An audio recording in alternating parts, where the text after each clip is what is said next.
स्नानं समर्पयामि। 5 વાર ચમચીથી ચડાવી દો। પંચામૃત સ્નાનમ સમર્પયામિ।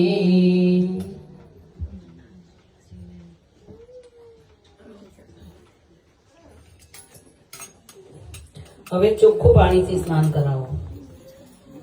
શુદ્ધોદક સ્નાનમ સમર્પયામિ।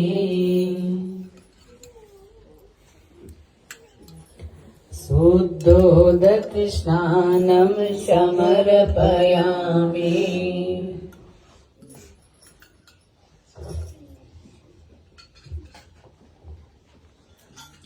હવે હાથમાં મૂર્તિ લઈ લો અને પાણીની ધારા કરીને એને સ્નાન કરાવી દેવું। એની નીચે બીજી વાડકી પણ છે, એટલે એની બીજી ડીશ છે તૈયાર જ કરેલી છે, તેમાં તમે મૂકી દેજો।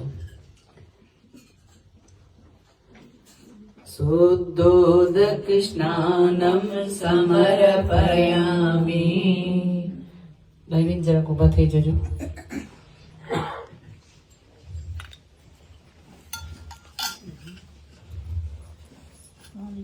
ચડાવવાના છે।